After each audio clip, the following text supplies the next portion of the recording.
Lahat ng masaya masabi niya, amen! Lahat ng masaya masabi niya, hallelujah!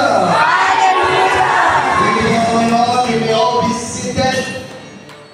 Oh, hallelujah. Glory to God.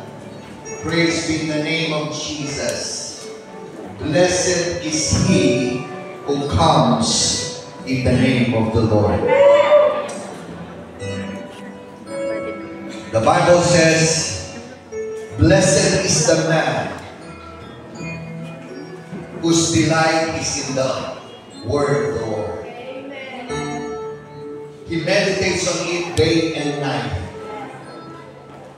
He is just like a tree planted in the rivers of water, who yields its fruits in its season, whose leaves doesn't wither, and everything he does prospers.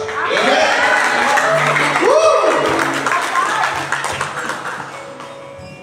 We are so happy to be with you today. For those of you who doesn't know me, I'm the smaller cousin of your Pastora Jane and my dear cousin Pastor Pichi.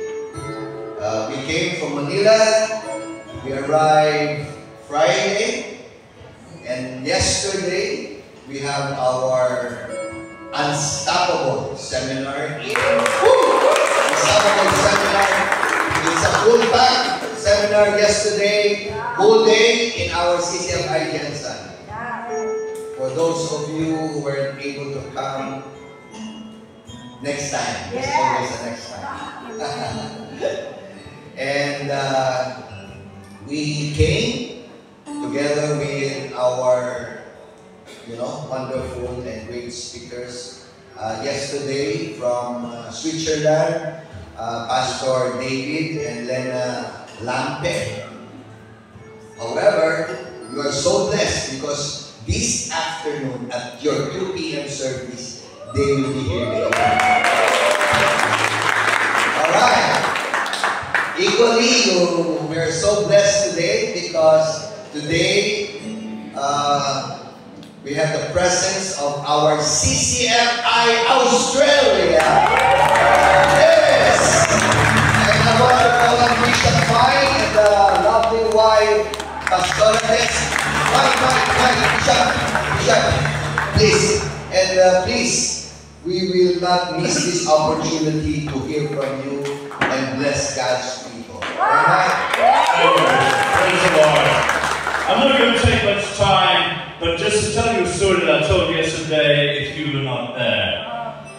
There was a little man in Australia in about 1932 called Arthur Stace. His mother was a prostitute. He was born in poverty. He was uneducated. He couldn't hardly read or write. And he was a drunkard and a hopeless wreck. And one day he went into a church. And cut a long story short, he found Jesus. And he said to God, what can I do for you? He was uneducated, he had no background, he could hardly read, in fact he couldn't read or write. But God gave him the ability to write one word in beautiful copper plate chalk, and that was eternity. For 30 years, he got up very early in the morning, between 3 and 4, went around Sydney's streets and just wrote on the floor, eternity. Nobody knew him. He was a mystery for nearly 30 years. But then, after he died, and before he died, they found out who he was. He'd done what he could for Jesus, but do you know that when the turn of the century changed to 2000, this obscure man for 30 years, because it was in his heart to do what he did, it was by then so famous that when they did the great fireworks on the Sydney Harbour Bridge, they wrote eternity. Eternity. I say that to say, no matter who you are and where you're from, if you've got it in your heart to do something with the Lord, God will help you do it, even if you have to be alone for 30 years. Thank you. Praise God. CCFI is in the nations. Woo! Glory to God! The I there is not anything else but international. So we thank the man of God here who accepted that noble calling to lead CCFI pastors and people to the nations to also show them what it's like to experience the year of transformation. We are one straight year of transition. We are one day, 1 minute closer to the coming of the Lord. And He's pouring out His Spirit upon all flesh. All. Say, me. I want to receive it. Me. I want to receive the power from on high. And I end with Ephesians 3:20. For unto Him, unto Jesus, who is able to do exceedingly, abundantly, unstoppably, more than you and I can ever dare to imagine or think of, according to the power, say power, power that works within us.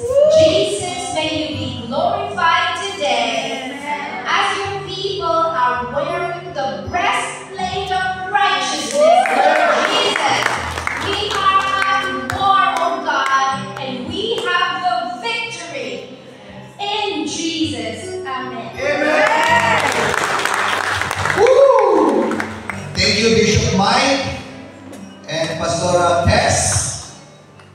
And now it's my great honor to present to you our speaker for today, our CCFI International Bishop. And of course, I will not be complete if I'm looking for the wife of our people. Where's Sister Vivian?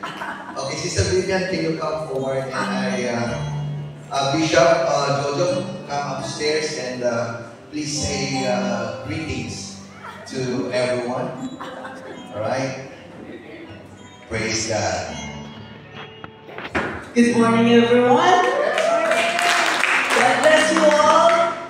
And I pass on the mic to my husband. Okay, we will now go down and are you ready? Yeah! Are we ready? Yes! Brothers and sisters in the Lord, the Word of God from Bishop Jojo Lacanila.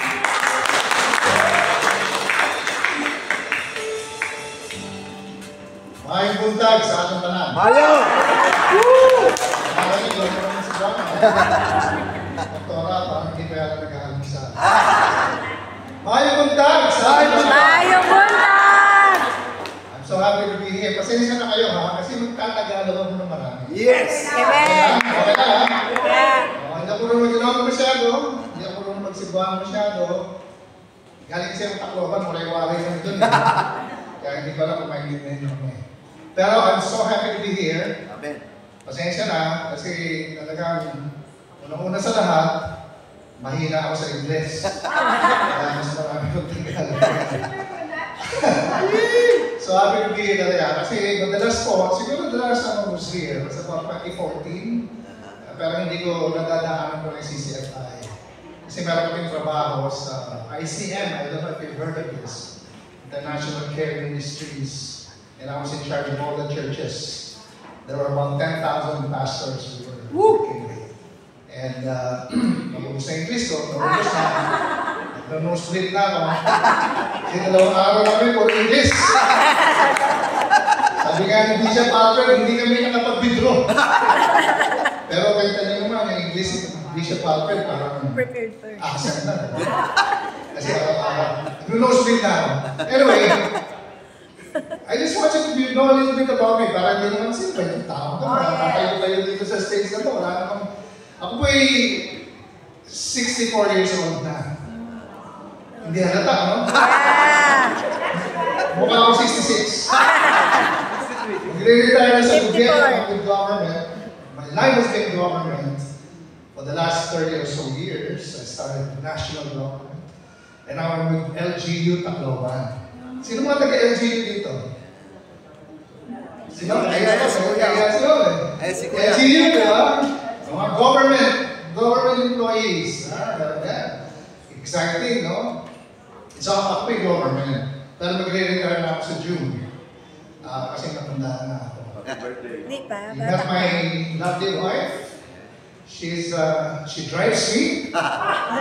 Sometimes she drives me crazy. But I'm okay because she's the engine ko. Pag wala siya, wala ko eh. Kaya thank God for her. I'm glad she's here. Kami pa meron tatlong anak, tatlong ako. Kalahati mga half-half. Half na Singaporean, tsaka half na Belgian. Kaya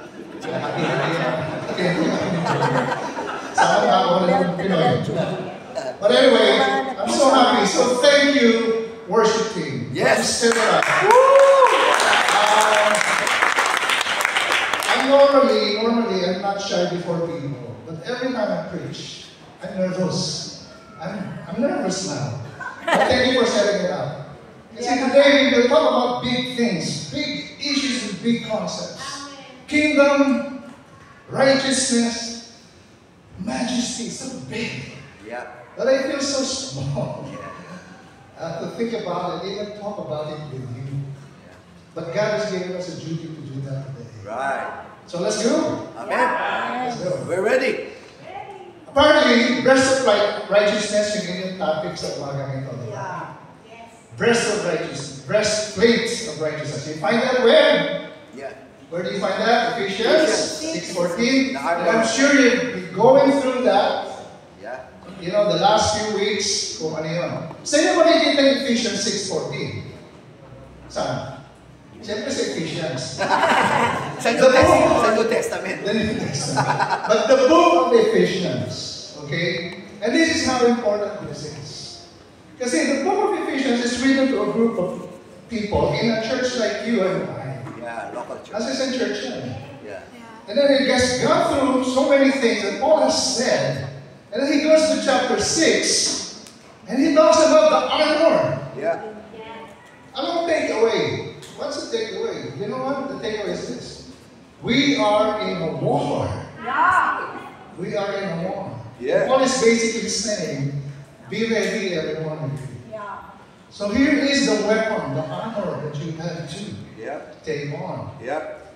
And today we will focus on the breastplate of righteousness. Amen. Righteousness. And I'm so happy with the Hillsong, kapatid, no? Kasi you join the issue of the kingdom Amen. forever and the righteousness. Yes. Which I think is magkasunod yun, and that we will find out today. Yeah.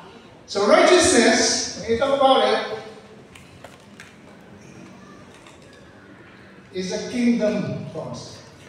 Righteousness is something about God redeeming creation. Now here's the story. If I ask you, what is the Bible's summary from Genesis to Revelation? Can you say a one-sentence summary of the Bible? Let us try. You see, it's a challenge for all of us. What does the Bible say? Without having to go through all of these things and all that. You know, there's only one story in the Bible. And that is God, and you know, is redeeming His creation. Amen. The moment that man fell into sin, man and woman, kasi ano tayo yan, patas, equal, diba? Then they fell into sin. Genesis 3:15, nagsimula na, God's plan to redeem back His creation had started. That's why from the Old Testament, pinili niya yung bangsang Israel. This will be the nation that I have choose, where the seed of David will come from. And the seed of David will be the fulfillment of all God's promises. Where He said, actually, if you bless this, you bless the whole world. Because the blessing of the world is through the Lord Jesus Christ. Amen. So He came. And then it's also true when Paul said that. Remember, sabi niya, di ba? When the kingdom is here, do you know what the gospel is defined? Do you know of any place in the Bible? Ay, this pa kasi ito eh. Sabi mo, magtatagalog Oh, ka. yun na. Ito na. Magbisaya ka. Bisaya. There's only one place in the Bible where Jesus actually defined what the gospel is. Do you know that? What is a gospel? Gospel is good news. Ano yung sinabi ni Jesus about good news? Mark 1:15. That's the only place where He said, this is the good news. And what did He say? Kingdom of God is near. Diba? It's not about your, minsan pinapersonalize natin yan, which is part of it. We will be saved, and do this and do that. But the whole thing about good news is that the kingdom has come. Amen. But the kingdom is not yet fully here. Diba? Tama ba? Kingdom, sabi nga ng mga theologian, not one of them. Although, theology is a serious hobby for me, but I'm not a theologian. Sabi nga nila, that's the already, not yet, nature of the kingdom of God. Because if I ask you, is the kingdom here? What will you say? Yes! Why? Where's Jesus now? You know, I feel like si Jesus parang nakatago sa isang veil. But He is here. Do you believe that? Amen. Oh, I don't think you do. Amen. Tama. Naniniwala ba kayo that Jesus is here? Yes. Yes, I think so. But He's veiled in some kind of hiddenness. But I tell you, mga kapatid, if you tear that veil off, and Jesus will appear, and you will see Him here, all of us will fall down on our knees. Amen. Because we will see Him. The thing is, though, it's not yet fully here. Kasi with all these crazy things going on, di ba? Minsan, ang daming namamatay, ang daming gera, ang daming masasamang tao. Because it's not yet there. But once in a while, God shows us a little bit of Him. Through miracles, and shows us, hey, I'm here. While we're being redeemed right now, it's not yet full. Sometimes in our life, wala na. Then suddenly we find something. Wow. Thank you, Lord. Amen. And so this is a new creation. That's why in 2 Corinthians 5:17, the Bible says, Bible translation, one translation says, you are a new creature. Hindi yun ang translation ginagamit ko eh. Kasi, Lord, bakit mo talaga ako?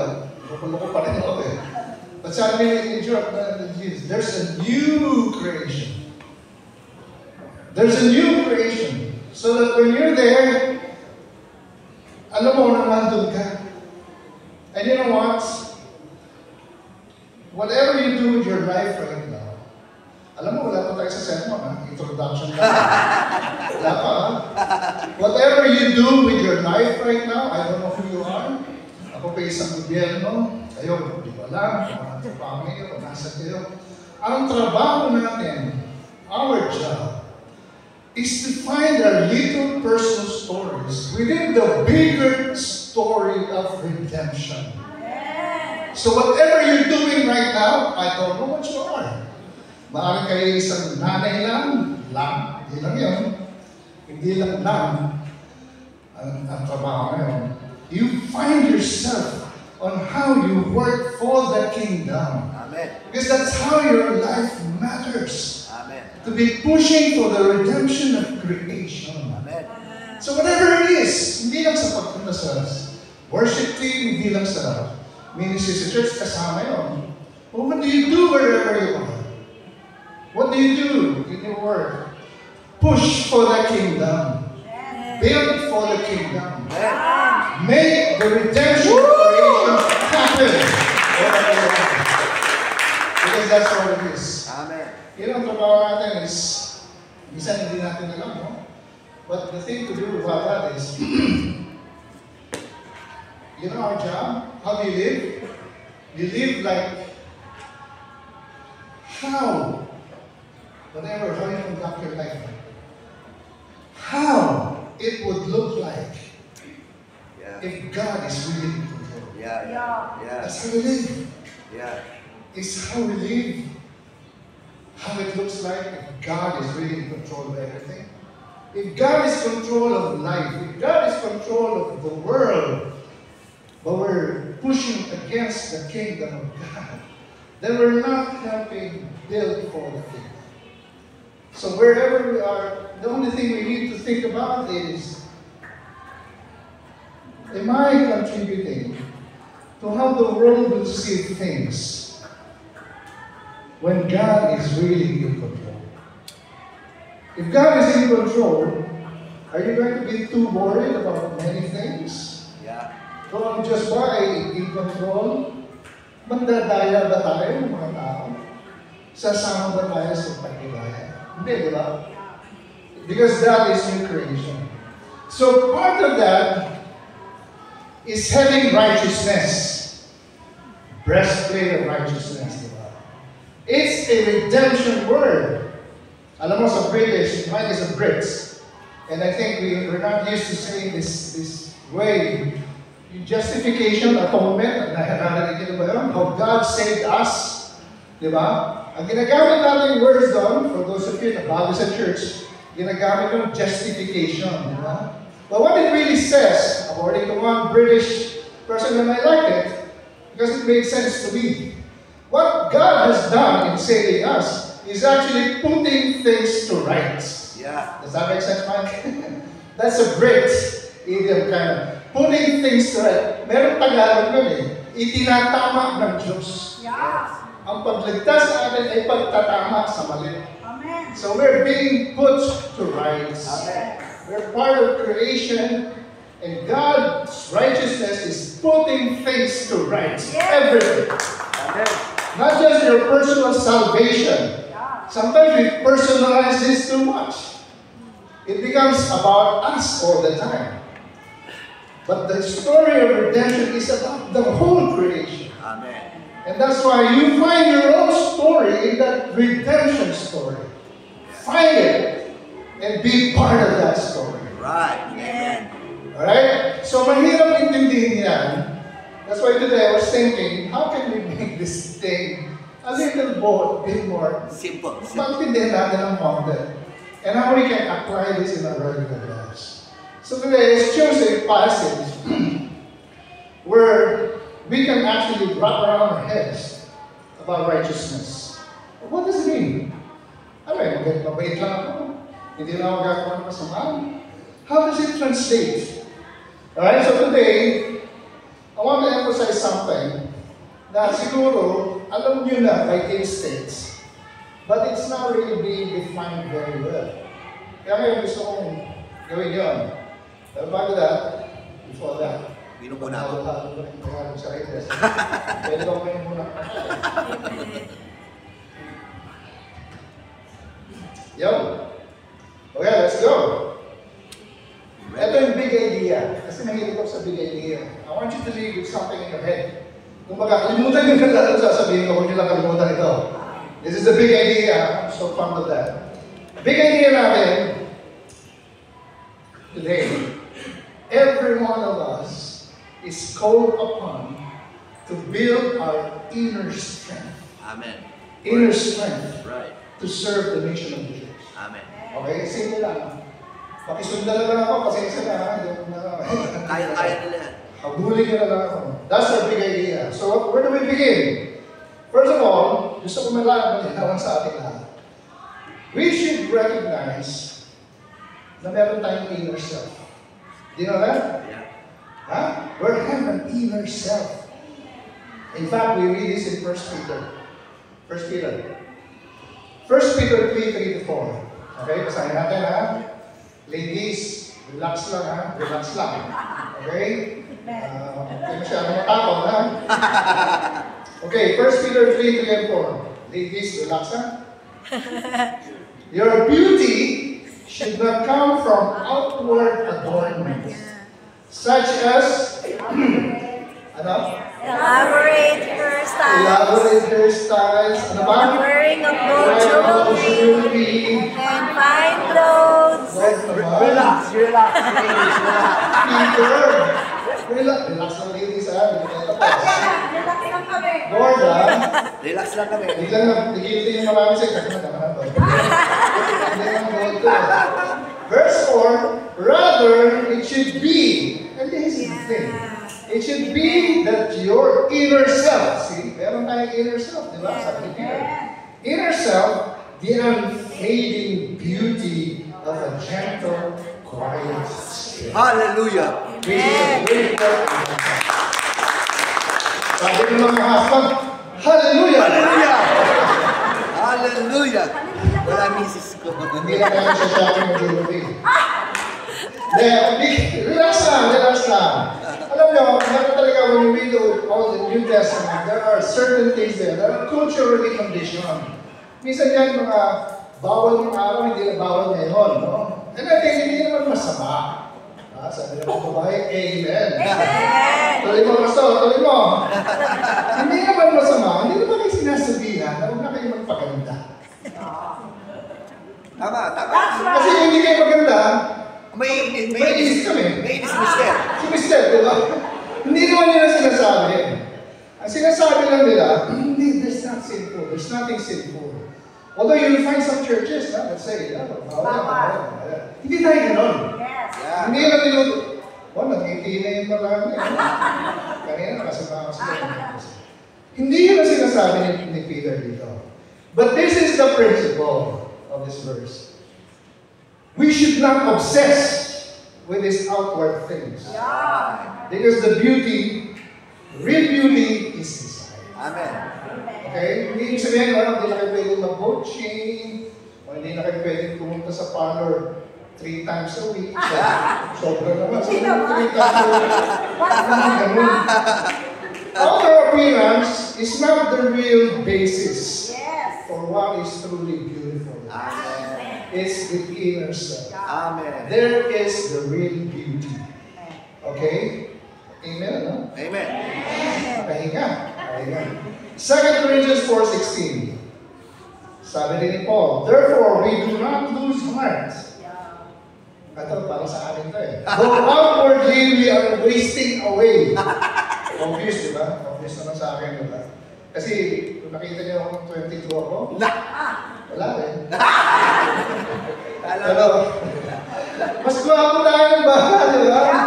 But we are wasting away. Hindi natin mapigil yun. Yet, inwardly, hopefully, we are being renewed. Yeah.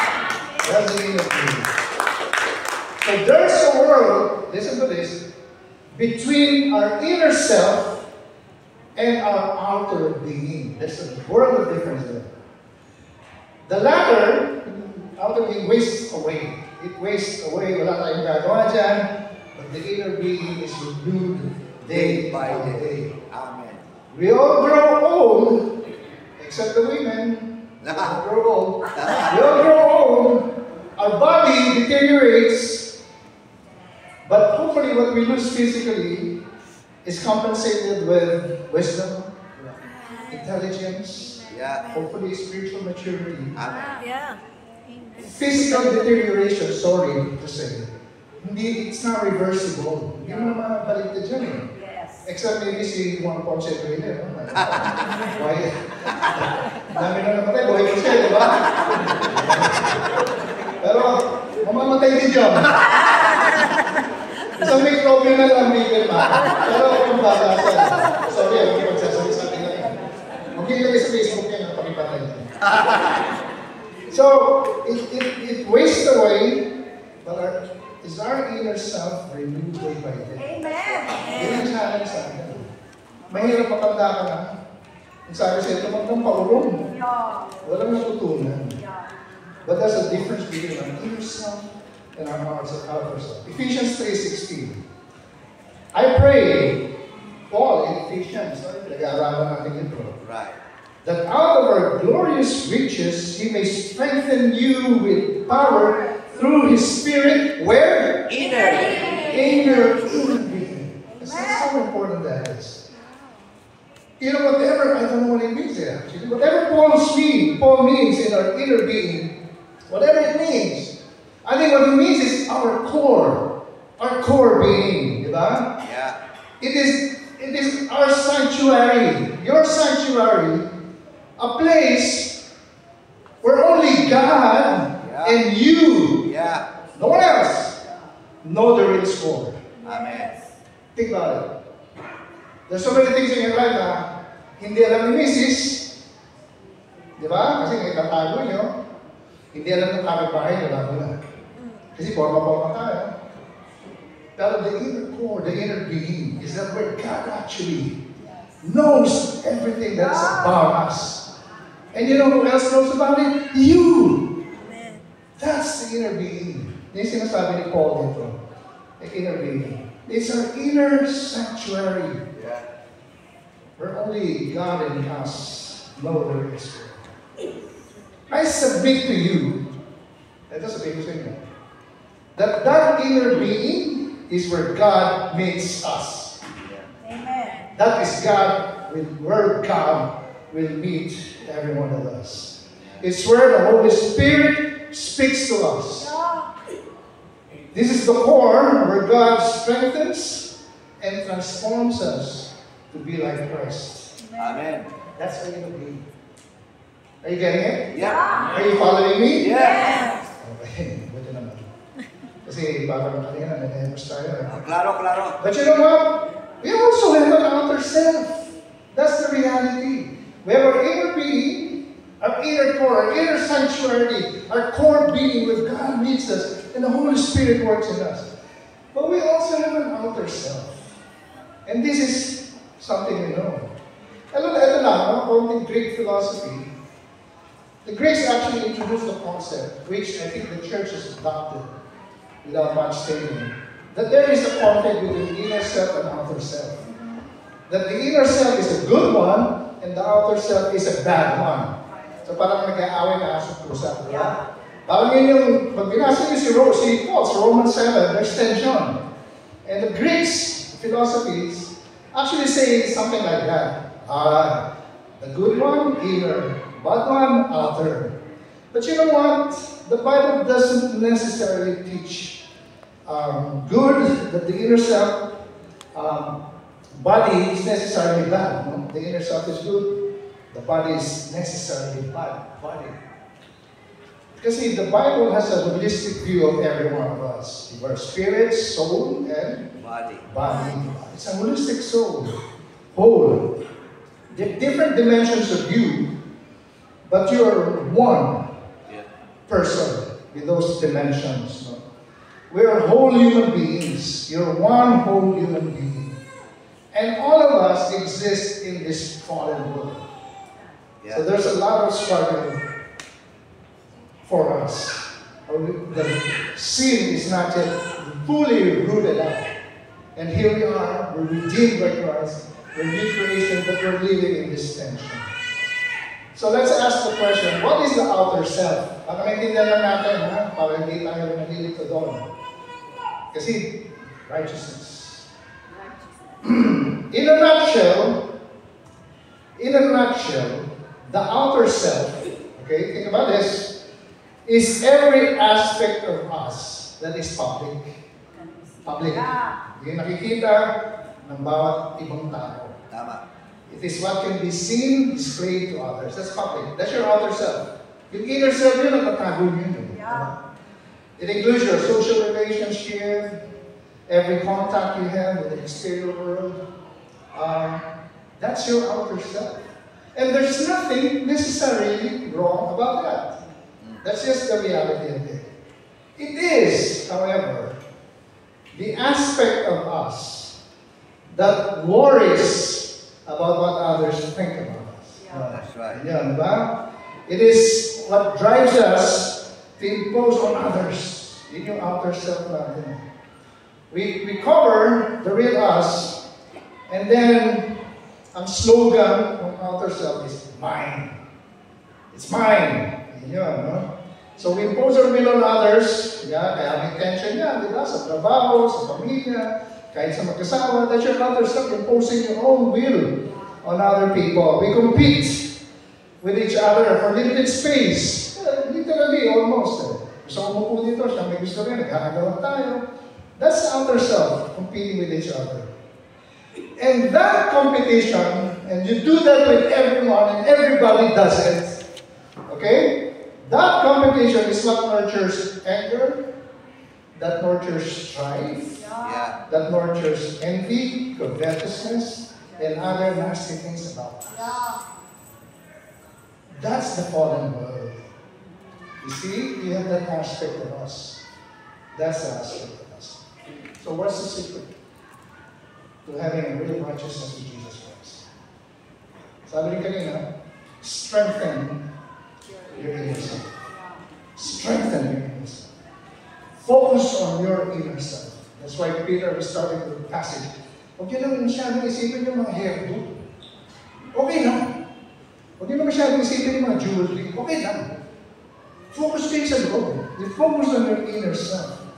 The inner self is not manifest. Walang nakakakita yan. It's only God and you have access to it. It's our dress, it's our essence, it's our core being. Dressing up doesn't change you. You know that? Alam mo ba, bago ka ng no?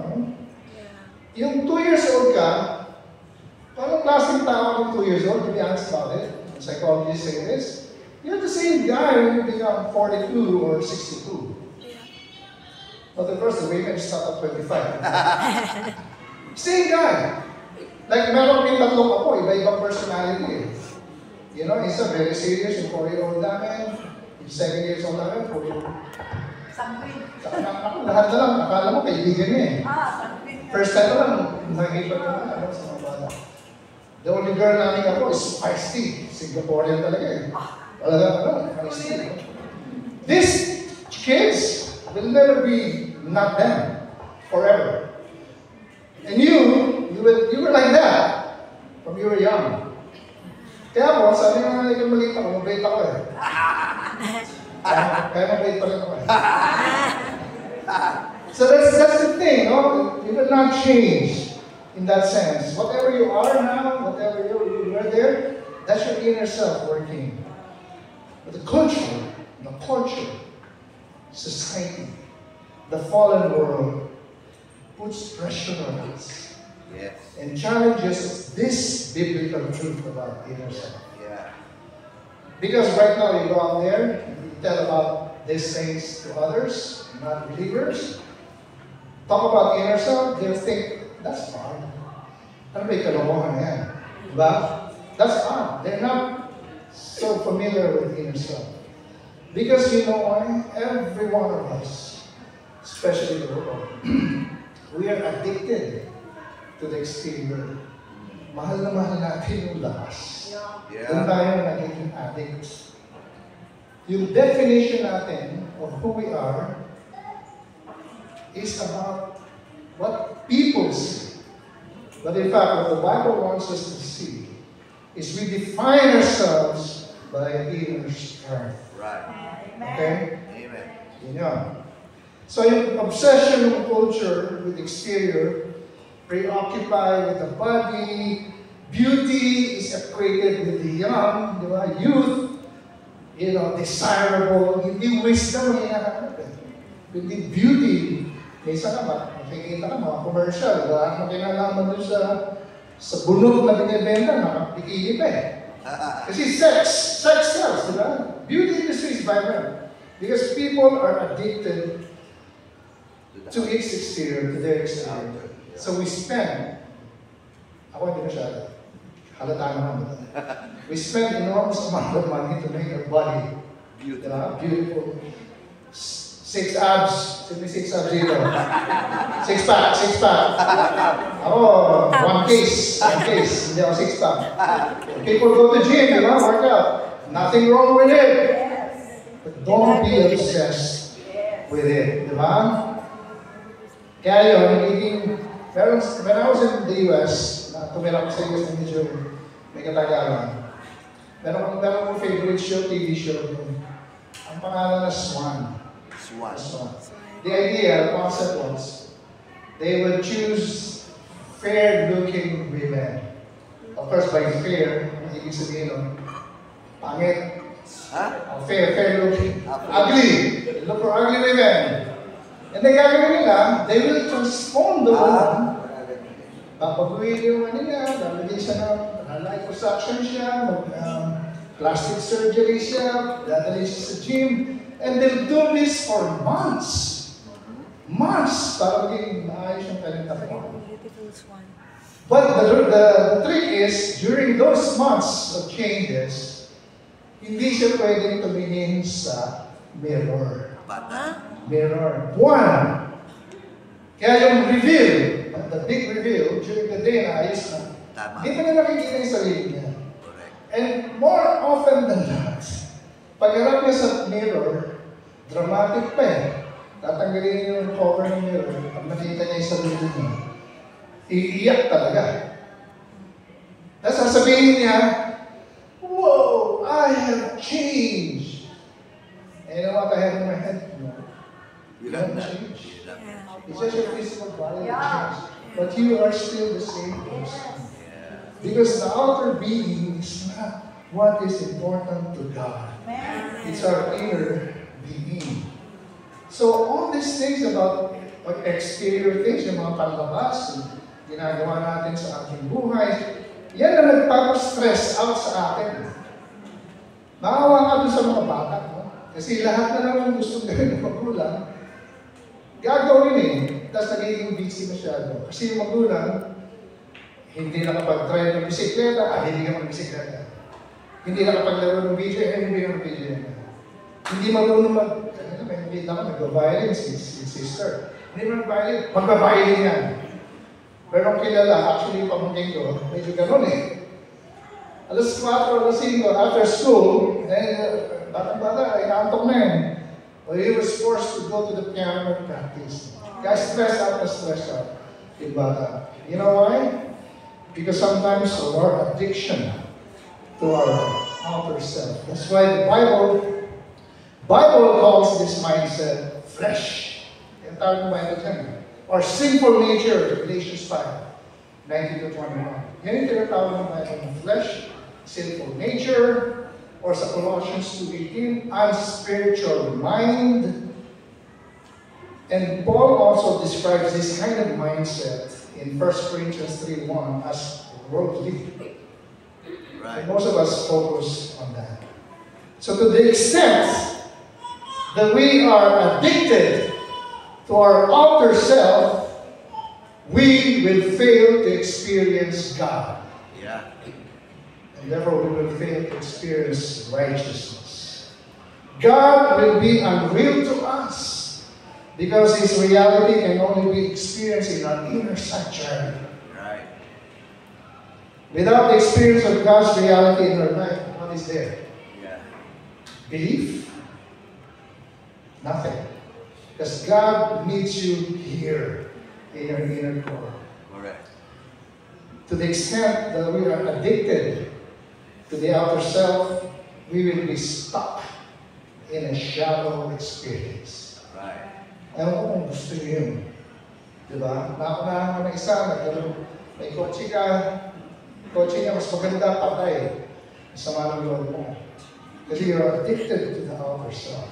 Diba? You move from bus to bus, nakikipag-compete ka, you go up there, and you look beside you, may isang party, pupuntahan mo, titignan mo lang ng tao, i-assess mo sila.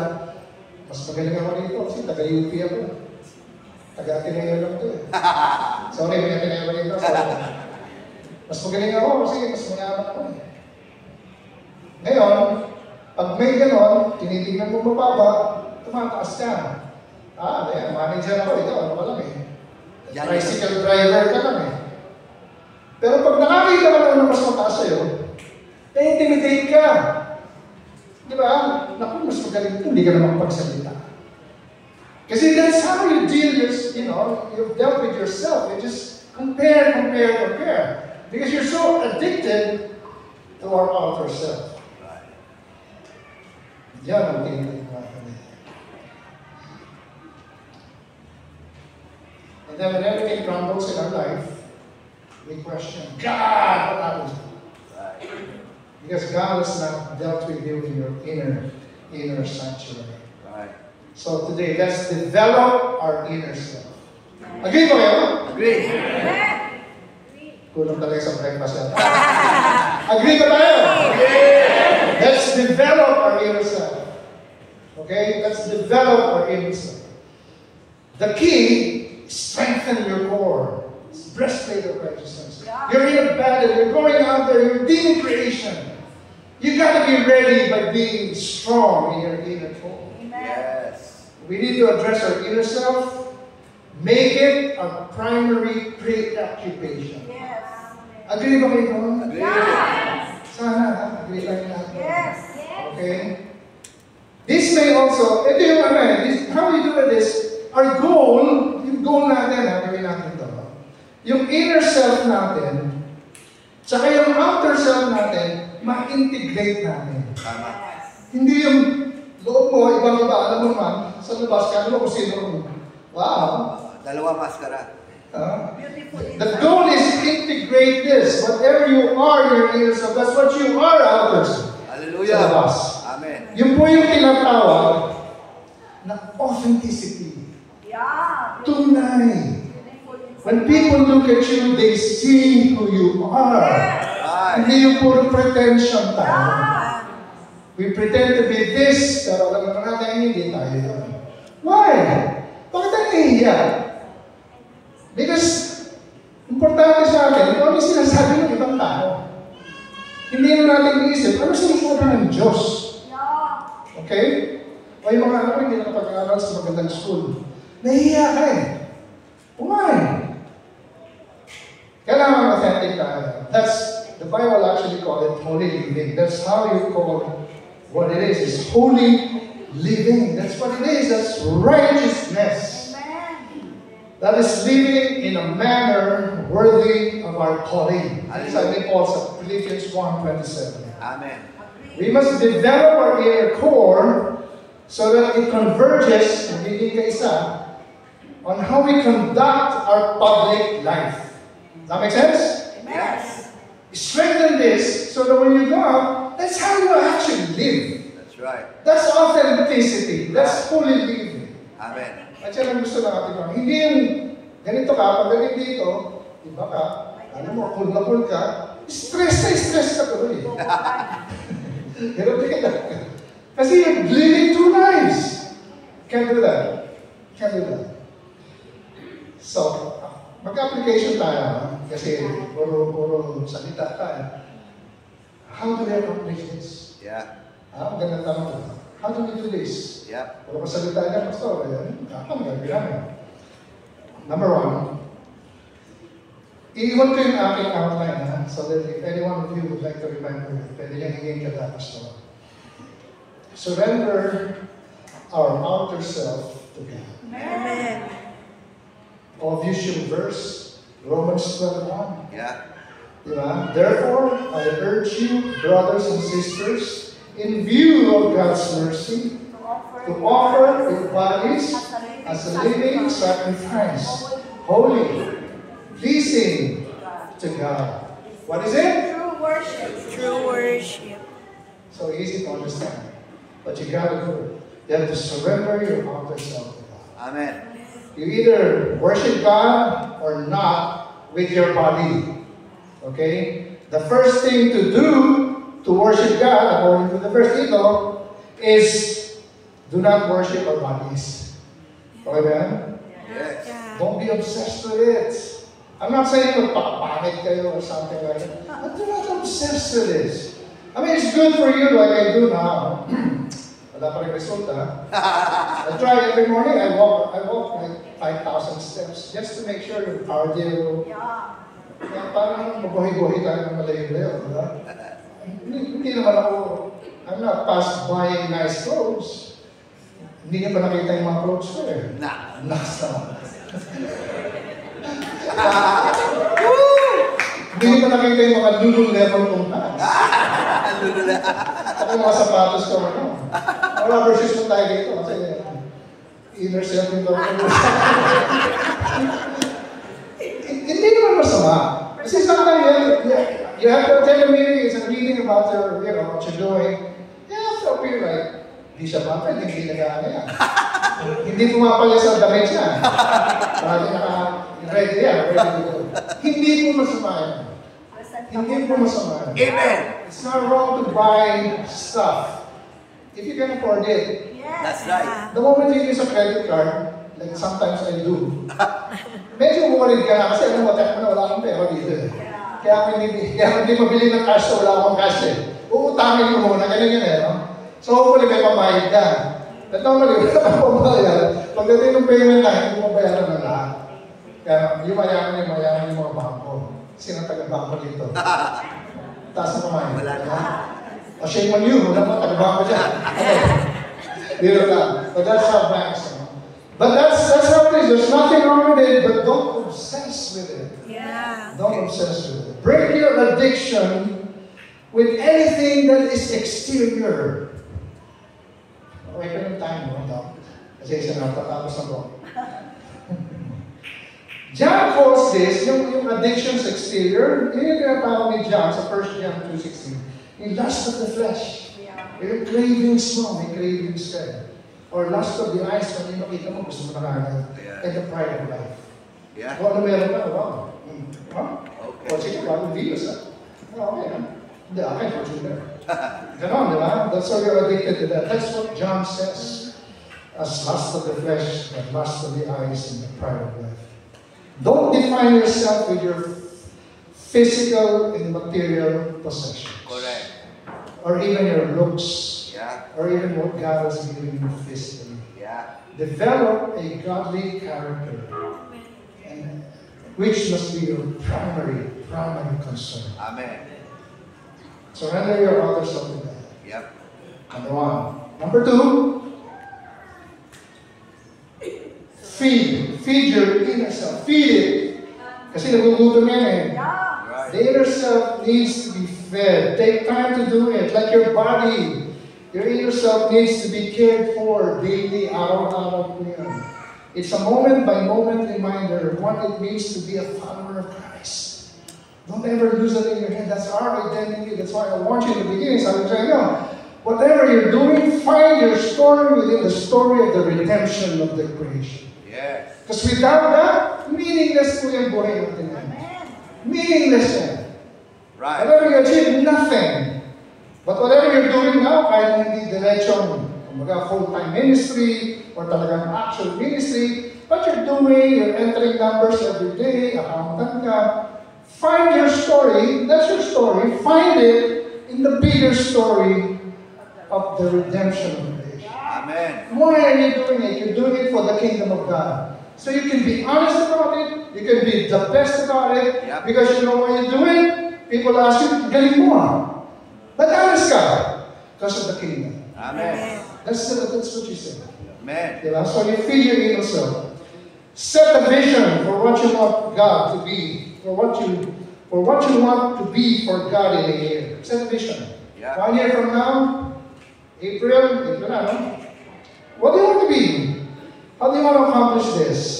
Kasi vision without intention talaga gagawin mo, it's just a wish. Right. I wish to be. Yeah. Pero vision means intention din, di ba? Para gawin mo yan. Yeah. Achieve change that would require both vision and intention. And here's the thing too. Here's the last thing. Nakindi si Pastora sabi ko, here's the last thing. Feeding yourself requires quality time to be spent with God. Whoa. Yes. Whoa. Demo. It's the Sabbath principle of focusing on God away from others. That's what it is. He demands it. God demands it. You know why? He misses you. Amen. God misses you. Walang shortcut eh. Walang shortcut. There's no shortcut here. You must have time alone with God. Amen. There's no shortcut about it. Amen. Meditating scriptures, praying, worshiping, reflecting on your life. Sometimes you have to spend time. Right. That's what's going on with your life. Reflect on it. And then, you know what?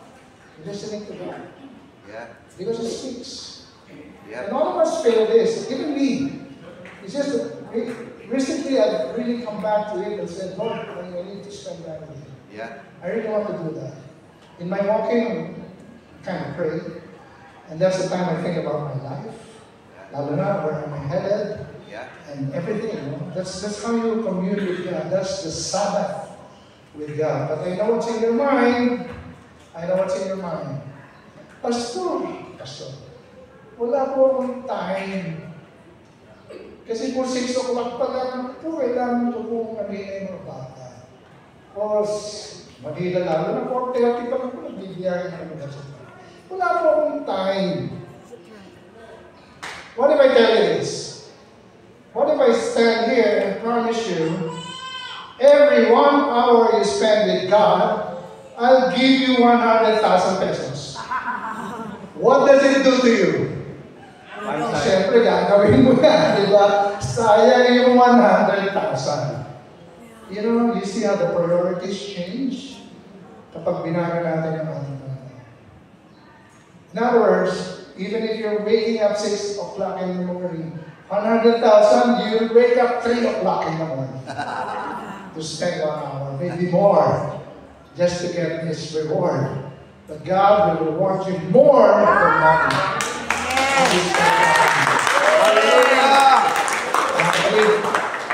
Take away, huh? Build your ears. Amen. Focus on your ears. Amen. Yes. And be the warrior for God.